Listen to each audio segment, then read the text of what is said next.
right, guys, welcome. This is actually going to be a new segment of my YouTube channel that I've wanted to do for a while and I've put off, but we're going to be calling this Pivotal. And basically what this is, interview style part of my YouTube channel that I'm going to be bringing some of the most interesting, impactful people that I've been lucky enough to meet across my career. And who you're seeing on this other side of this Skype call right now is Alex Ardenti. And just to give you guys a quick background on him, if you're not too aware, born in Italy, family moved to Australia, came back to Italy, did the whole bodybuilding thing for a while, had an interest in photography, and all of that lifestyle being kind of popularized in the 80s and everything kind of brought you to California and Hollywood. And that also kind of brought you full circle into more of the photography, filmmaking. You were in commercials, TV shows, and one that I found most interesting is that you were on Married with Children with actually. So Al Bundy is from, or Ed O'Neill is from Youngstown, and that's where I'm from in Ohio. And so, as an Ohioan, as a Youngstown person, that was a huge show. So what I'll say is that when I read that, I was like super interested in that little tidbit of your bio. I know that's not a big piece of you as a whole as a person, but I know that for me, I connected to it. When I got that part, Married with Children was the show. And they had canceled it. They canceled it the episode after mine. And my friends say that I'm the guy who canceled the show. My performance was so bad that they just canceled the whole show. But I was Kelly Bundy's last boyfriend, basically, her last date on the second to last episode. But no, that was pretty big. In Living Color, Married with Children, they're the spots you want to be on. Yeah, and then that kind of progressed, and you opened up Ardenti Film in 2007, and that's when you kind of gotten more closely associated, or you've always been associated with health and fitness companies, but you started doing production both from the photography side and from the commercials, filmmaking side of the brands within the industry. Is that correct? Exactly. I was a magazine photographer for a long time, and in the 90s, I started to see the decline of magazine sales. And a lot of the magazines at the time did not want to admit it was the internet. They're like, this website stuff, there's a lot of adult, on websites. So they didn't really look at the internet as a threat, but I thought it was, just because the immediacy of all the knowledge that was, coming out right away. You didn't have to wait 30, 40 days to find out who was Mr. Olympia, or, months sometimes. You knew right away. So I thought there was going to be a decline in magazine sales, and I had 30 to 35 clients, different magazines around the world, giving me assignments. So I thought, if that goes away, what do I do? So I transitioned into filmmaking and mostly commercials. So I convinced all my print advertisers to do more video, and they couldn't believe that someone would watch video on their computer. They thought, no one's going to watch this on a computer screen. I said, I think they will. And then, YouTube came out. So that just really took off in a few years. So that transition was kind of hard, losing 30 to 35 clients in a matter of 2-3 years. That's kind of eye-opening. But I did transition because I just loved filmmaking from the beginning, actually. I kind of started in fitness photography because I sent some photos to Muscle Mag. Robert Kennedy gave me assignments right away. I was booking covers right away, and that career just exploded. So I was actually sidetracked because my true passion was filmmaking, video, just doing even commercials. I just love doing commercials and independent films. So I think I just came back to my original passion, with this film. And then finally, like transitioning into kind of full feature documentary filmmaking. I know in terms of your bio, I think originally you had plans to do a feature film that kind of lost some funding, which is pretty common, I think, in the Hollywood space. Different things kind of fall through and whatever. But you finally got to start your own, and that is what I want to talk about first, primarily because it just came out, SUPPS, the movie, which I would assume most of the people that are watching my YouTube channel are aware of SUPPS, the movie, because there's not a lot of full feature type of documentaries or films that are made around the supplement industry, the sports nutrition industry as a whole. It's the only one. Yeah, the only one. Never been done before, right? So I know for myself, we've known each other and had obviously a ton of common people in the industry that we've known. So I remember even back when you started it in 2017, I believe you started doing some filming with some of the people that I knew, and I initially really got interested. But I know this has been a long process because of the way that you wanted to put this together, the history of it, just all the things you needed to comb through. I think you had access to even like some personal files and stuff with like Weeder, correct? So like you did a ton of work on this film, but all of that has come out to the launch of this. I think the other day when this goes live, within a week it's came out, but it's live on Amazon, and then also I think through your be it the website for SUPPS the movie, and then I think Vimeo. Is that the platforms currently? So if you're in the UK or North America, you can watch it on Amazon Prime. Or if you're anywhere around the world, if you have a browser, just go on Vimeo on demand and type in SUPPS and it'll come up. So there's two different websites. It's just Vimeo, more for filmmakers. Vimeo on demand is just like it's a VOD basically. So you can just buy and rent movies on demand. So people that are not as in tune as I am in terms of this film, maybe you can just give us an understanding of what SUPPS the movie is about. I don't think that Bill Phillips looked at it as, I want to compete against them. I want to destroy them. If they pass legislation basically making any type of food supplement a prescription item, that would be the end, the death of the entire food supplement industry. Take your vitamin pill now. In the 1960s, the sports supplement industry was barely emerging. I think the reason why Joe Weider was so successful was he had Arnold on his side. He wasn't selling supplements. He was in the dream business. Joe Weider was a marketing genius. People would say the promotions or the endorsements back then were cheesy. To me, it wasn't. I loved it. Fitness was taking off. Fitness became cool. You had a lot of readers that wanted to be like the stars that they idolized. Bill's strength is his marketing set. He's a marketing genius. It's only vitamin. The right of American citizens to have free access to dietary supplements of their choice. Consult your physician. You might as well consult the next guy you meet on the street. They don't know a damn thing about vitamins and nutrition. The dietary supplement industry became the #2 most regulated industry. Nuclear, dietary supplements, pharmaceutical. We are more regulated than drugs. They come in and you need to allow the FDA. They have jurisdiction. The enforcement is kind of the questionable side of it, and how do they really get a handle on this monster? A lot of people tell me that the dietary supplement industry is completely unregulated. It's the wild, wild west out there. It's a free-for-all. That could not be further from the truth. A dietary supplement is not allowed to have a side effect. I always say the pharmaceutical has to have a minimum of 100 side effects in order for it to be a drug. And now, it's a $40 billion industry and growing. That's the really interesting thing, is the cast of characters from the 80s, when it was kind of iffy, to now when it's a lot more legitimate. They made it sound cutting edge, revolutionary, and different, and I want that. That's cool.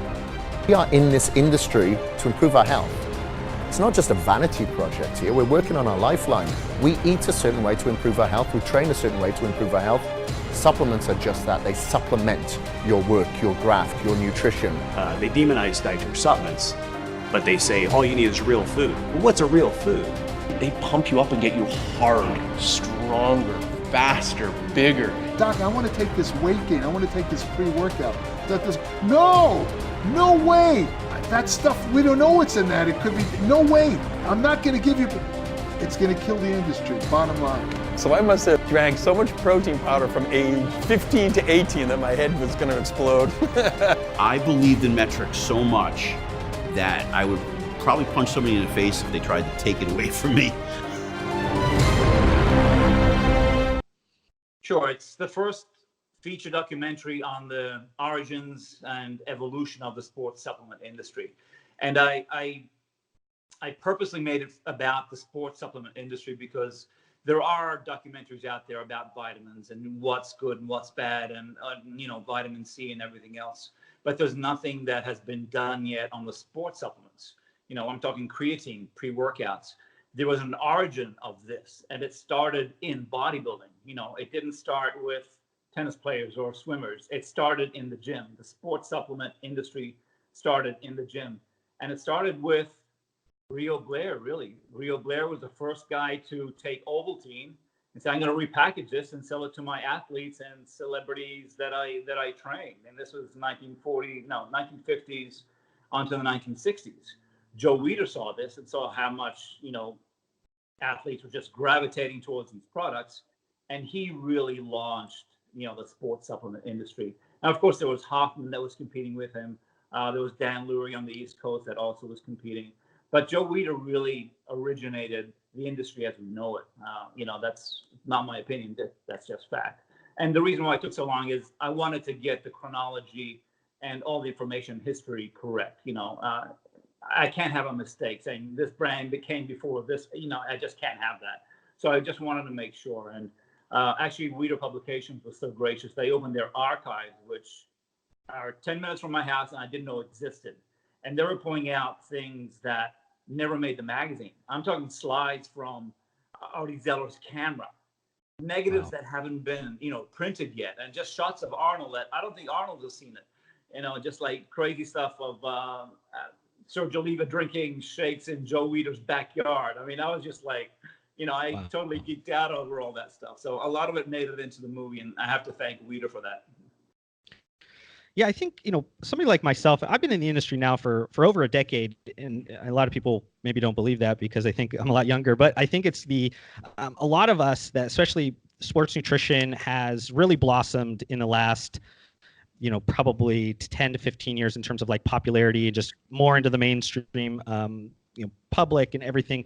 But because of that, I think the newness of the industry, there's not all that much understanding of the history and understanding of who became before us, which is super. I mean, that's why I think I'm most interested to be able to sit down and watch this, because though I have a pretty good understanding of things since I started taking products in the early 2000s, and even probably before that when I would read Muscle and Fitness or Flex Magazine or something like that. But I do not know the previous generations or the generations before that, a lot of the information. So for me, shame on you, Joshua. You should know.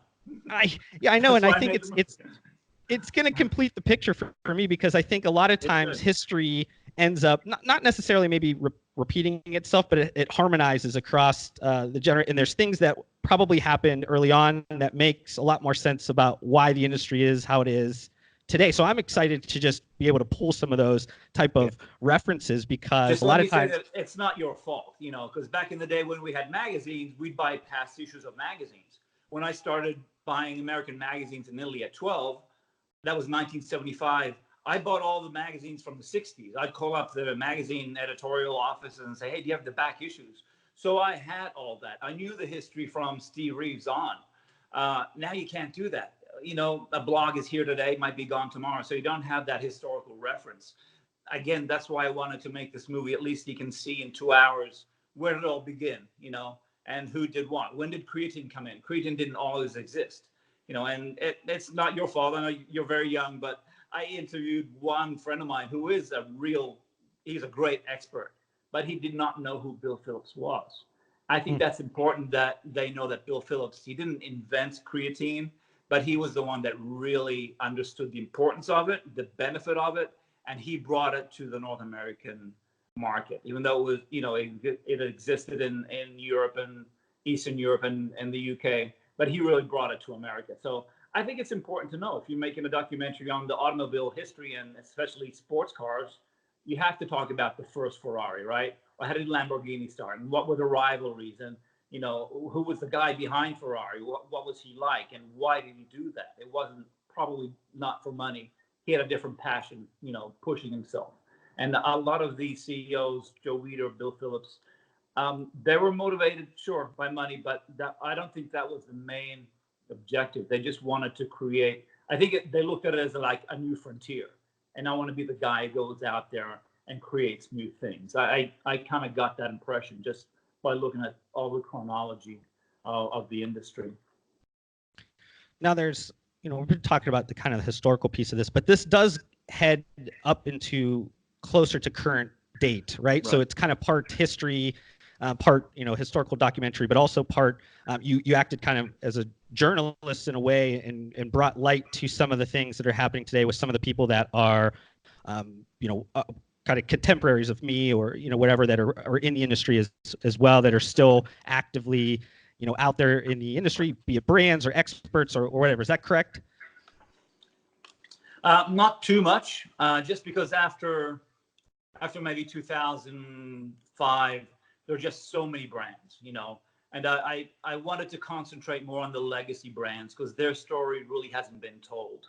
The newer brands are telling their story already through their social media and websites and what have you, their marketing, and that's a great thing. But no one's really talking about, the old brands because some of them don't exist anymore, and no one's really put it all together. So I wanted the focus to be on legacy brands. So more so on the metrics, the EAS, the Weeders, the Twin Labs. And, I've showed it to people who know nothing about fitness. They know nothing about bodybuilding, but they love the nostalgic part. They're like, we had no idea this world even existed, And of course, you show Frank Zane and Arnold running on the beach with Betty Weeder and the girls in the leopard skin bikinis. Everyone loves that, right? Whether you're into the gym world or not, that kind of clicks. So that's why I wanted the focus to be more on the nostalgia than the newer brands. Yeah, I know from just our conversations, you've always been very forward in saying that, you're really focused on the story, on storytelling. I think that's obviously the filmmaker in you, but I think that a lot of people that are not in the industry as a whole will love this movie because of how important and how much you put the storytelling in the forefront. But there's obviously the information, there's things that you're going to learn because it's documentary in nature, but there's a level of storytelling that you focused on, being that you've always been focused around your love of filmmaking. Right. I think the one thing I decided immediately was I don't want to make an infomercial about sports supplements. I think that would be the kiss of death for me as a filmmaker. I don't think the viewer would appreciate, a documentary that's camouflaged as an infomercial. So I wanted the narrative to be there. I wanted the story to be there. I didn't want to make a movie where, this product will give you ripped abs, or this one is so much better than that because this new study proves that. That's a lot of science that I don't think the general public really is interested in. They can find that information, just start Googling or on YouTube, you'll get that information. If there is a story behind it, I think people will watch the whole movie. If it's just a bunch of information, like maybe a bland PBS documentary, I wouldn't be turned on by making that kind of movie. And I don't think the viewers would really relate to that. So again, it has to be somewhat of a story. And I think the story was there. I didn't invent it; it was already there. I'm just bringing it to life. Yeah, and I think people will notice pretty quickly, like you have a very authentic passion for the space overall, be it bodybuilding, the culture, supplements, everything that has to do with it. So a lot of these people that are in your film are friends of yours and have been friends of yours for a long time, and these are authentic conversations that you've been able to have people open up about in this space.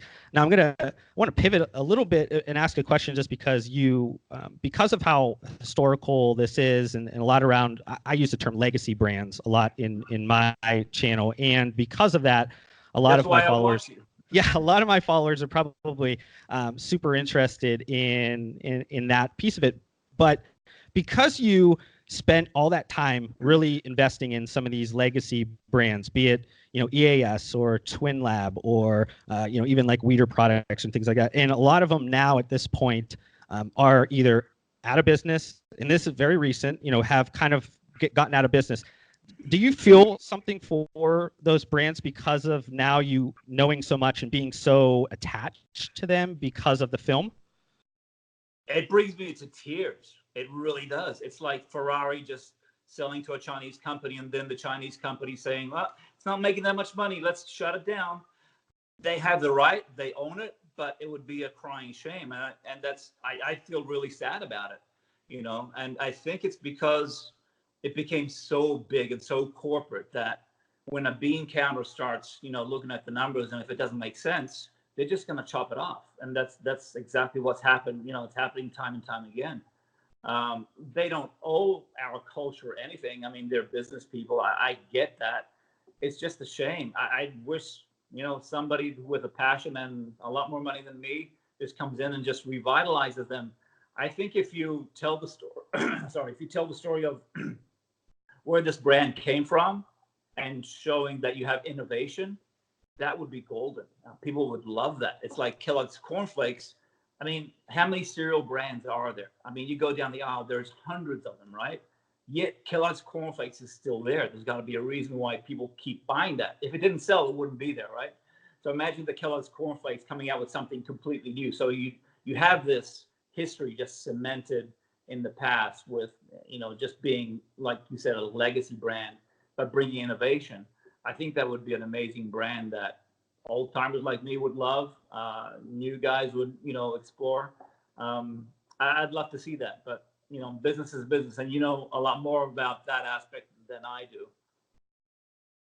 Yeah, I think the one that got the most emotional response was EAS. And when I made that post a year ago, when a supplier sent me a letter that Abbott Labs, you know, Abbott Nutrition sent to them and saying, hey, we're kind of shuttering this name, and I posted that everywhere. There was first the disbelief, because I think people had such a connection to that brand as being the brand that maybe catapulted the sports nutrition industry because of phosphagen and creatine, and that really kind of bring it. But even to this point, a year later, I made kind of a circular recap type, hey, what's happened in the last year? And again, when I posted it, it got such an emotional response, even a year later, without any activity, any products for sale, anything like that. So to your point, I mean, yeah, there's the X's and O's of business and profitability and all that kind of thing, but there's still a story and there's still an emotional response to these brands because there was such an ingrained story that was put in place decades ago. And hopefully maybe by watching SUPPS the movie, people are going to look at these things maybe differently. And maybe there are some deep pocket people that might look at some of these brands a little bit differently and say, hey, you know what? Maybe the brand forgot about this story 20 years ago, why they were so great. I need to reinvent it for the new generation. And I think it'll attach to maybe a new set of buyers. I mean, that's maybe me and you hoping, but you never know. Yeah. Don't you feel that there's a little bit of a disdain from corporate America looking back at the 80s and 90s and just looking at these guys like, okay, that's where it started, but they're just a bunch of meatheads, you know, and we're not in the 80s and 90s anymore, you know. I mean, nobody researches nutrition and sports physiology like a gym rat. You know, the 80s and 90s meathead, I don't see him around anymore, you know. So I think there's this, they're looking at the gym world, the whole fitness culture as something that was kind of rudimental, and they want to distance themselves. And look what EAS did. You saw no more fit physiques. There were fit football players and athletes. They went really mainstream. All of a sudden you saw it in Costco. So, you know, a sports brand, you know, that started with phosphagen now is in Costco. That tells you a lot about that evolution that they wanted to have. But that didn't hang on to all the, you know, that base that really built that brand. That was because of Bill Phillips's marketing. That's what it was, you know. So, yeah, it's hard for me to give an opinion because I've always been, when I shoot for somebody, I'm just an artist. I'm just there to create great photos, great footage, and make their athletes look amazing. So a lot of the business stuff I don't want to get into because if a client's paying me to create great work, that's all I want to do. So I've never really got involved that much with the business aspect. But that's why I listen to you, because I love the industry, but you give information that sometimes I say, oh, that makes total sense now, you know, with my background that I have.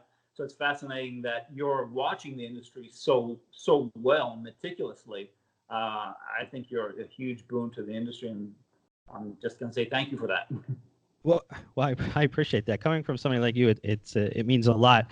I think the back part of this talk, I just want to kind of talk about some things that you just brought up in the last statement around just you being an artist, you creating, and you working with a ton of brands, and then now obviously creating a full-fledged film documentary and how long that took and everything like that, and being on something like an Amazon or even maybe some different platforms later on. Like maybe you can explain just in short, a couple words, like maybe like what's the difference between when you used to make things for maybe commercials on a UFC gym or something like that, and then transitioning to like a full-fledged film. Oh, it's like night and day. And, I live and breathe the independent film community here in Hollywood. So I'm very much in touch with that community. Until you make an actual feature film documentary, you're not even considered a director. When I say I'm a commercial director, okay, that's nice. You do 30-second commercials, but have you done a movie? Even a crap movie would make you a director, but a great documentary, unless you're Ridley Scott and Scorsese going to Italy and shooting, those kinds of commercials for American Express, just saying commercial director, I never even bring it up because they're already prejudiced against me because, you walk into a meeting, you got 19-inch arms, I'm thinking, okay, this guy's a gym rat, and does he know how to shoot? They shut up when they see my work, but that first impact, I don't really fit into that, independent filmmaker kind of mode.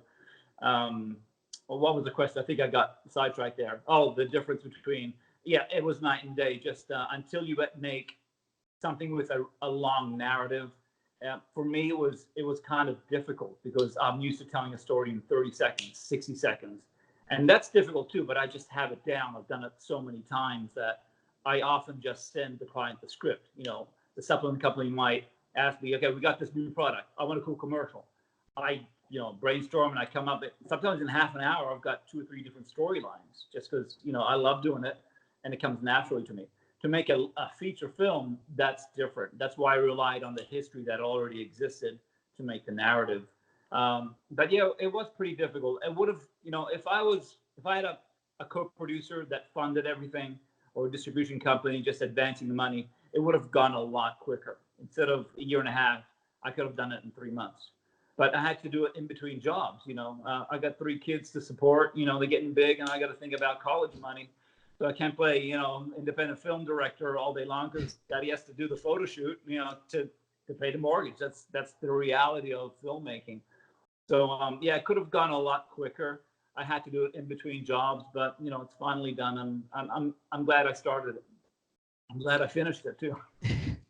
Yeah, congrats on that. I mean, it's such a accomplishment being able to also balance. It's just your story as a whole. Even that piece of it is super impactful to people because of a lot of people have things that they want to do on the side or their passions, or there's a matter of making money, but there's also things that you want to reach for that are much more important to you than maybe money is, and you're willing to sacrifice a lot to do that. So I always appreciate hearing that because I don't know if people do it enough. I wish people do it enough. That's how I started into all that I do, because the stuff that I create is all stuff that I do when I'm not, doing my consulting for clients. This is all stuff that I, do at nighttime. But you have to do the consulting, right? Or else all of this wouldn't exist. I can't survive without making money, but I still want to be able to provide information and provide knowledge and do all those types of things. So I definitely appreciate that side of it. So before I let you go, because I always like to share some information, especially a lot of people that are watching this are brand owners, are even professionals within the greater consumer packaged good industry. This could be food, beverage, personal care, beauty brands, all kinds of different things. But the commonality between all of those consumer brands is now they are creating a ton of content, or at least they're trying to. A lot of them are doing it themselves. They're trying to be their own media company in a sense, but a lot of them are not, I wouldn't say, doing it great. And what I think would be great for you to share is being a professional and doing this for as long as you do and still doing it with brands. What would be a few tips, be it from the videographer side or from just photography, that brands could implement that wouldn't break the bank, that they can do themselves? What are some quick tips that maybe if they just did, everything would look 50% better? Well, there are two things that pop into my head. One is, and I never tell the client this because it's not my place. I often see that in the marketing department, there are just too many cooks in the kitchen. And if you put 10 people together, you'll have 10 great ideas that contrast each other. The reason why some smaller brands are really successful in their marketing is because they have that one guy with a vision and everyone else helps that one guy. So he knows his place, that's what he does, and everybody helps him. So if you want a certain look to the label, to the photo, to the athlete, to everything, the website, and you listen to that one person who has a vision and you agree on that vision, let him do his thing. Just let him go crazy. If you have that Bill Phillips in your company, let him do his thing. If you have, a creative guy that is in contact with, that just really clicks with the audience, let him do his thing. If, a lot of times there's like 20, 30 people. Sometimes on my sets there's like 15 people and they're all in the marketing / creative department. I'm not sure who, but everyone's like giving input. And the set is not the place for that. Just have a vision first and go that way. The second thing is I would differentiate the marketing. I think if I had a brand, if God gave me one of the top brands in the world, I would create content that looks like $1 million, that looks like a Gatorade commercial, looks like a Nike commercial that can be on ESPN, that could win an award, and just have maybe 2 or 3 of those a year. Everything else should be social media that is in contrast with that. Not this, stuff that looks kind of good, stuff that almost looks crappy, just consumer made, just like homemade. I think when they do in between, where they take low budget and try to make it look really sophisticated, it doesn't work. I would create amazing pieces of content where you spend money and it's really well thought out, and then really bombard the social media. And a lot of companies still don't get the power of social media. You mentioned TikTok, they don't know what it is. TikTok, okay, my 8-year-old is on TikTok now, but in 3 or 4 years, that could be the next Instagram. And if you don't know the history of how things happen, if you're like a contemporary today, you're behind. You have to kind of figure out what's going to happen in 12 months, 24 months. So I think social media still needs to be explored and pushed by a lot of the companies. Yeah, and to your point, I think the lack of vision, because there's so many voices, is one thing, and then because they don't have this very laid out plan and vision for what they're trying to accomplish, it rolls into everything within the marketing department. You have them not understanding the differences of social media platforms. You made a point about TikTok. Like, you utilize TikTok much differently than you utilize Facebook, which is very different than you utilize YouTube. Which, everything has to be made specific to the platform's advantages or the the crowd. And I really like the point you made about just the difference between like curating content, like producing a very beautifully executed piece, and then like documentation, like just showing what's happening, like being very just like showing voyeuristic things, like people could peek behind the curtains, which I think is extremely powerful. And if brands didn't overthink the social media aspect of creation, like they stopped overthinking it, they would be in a better position, because it's not always like you or I that are watching it in. We're not we'll meticulously pick apart something because we understand how it should, or better, it could be shot or whatever. But like a general consumer, they're just looking to keep the conversation going. Another photo, another way to engage with the brand is all they're looking for. They don't really need it to be the perfect curated, great piece all the time. It just needs to be constant. There's this idea of like mind share, that you're always making sure that your brand is in front of people's eyes and at the front of the pile, because if not, you're going to fall way down to the bottom. And I think they should get out of the mentality of always selling. Sometimes you just have to give out information for free, and then there shouldn't be at the end, and if you want this product, since we talked about creatine, we have ours on sale. That just ruins everything. If you give out free content, people come back just for the information. And bodybuilding.com built their empire just on information. So many people, I know people who don't really regularly buy supplements, but they'll go on bodybuilding.com, or at least they used to, for the information. So when you give out that free information, you'll come back. At least you get them back. So when they do decide to buy something, your brand's in their brain already, because they know that you're giving out so much information. You've learned something along the way, which helps you make a more educated decision. Yeah, no, I totally agree with that. I think there's hopefully brands that are listening to this. First point is, if you guys have some extra time over the next however long, whenever, make sure you guys check out SUPPS the movie. It's available on Amazon Prime. You can buy that, or it's on Vimeo if you're not in the US or the UK. And then I will make sure that I link all of those down below. So you guys, if you're watching the YouTube video, you could just click and it'll bring you to where you need to go.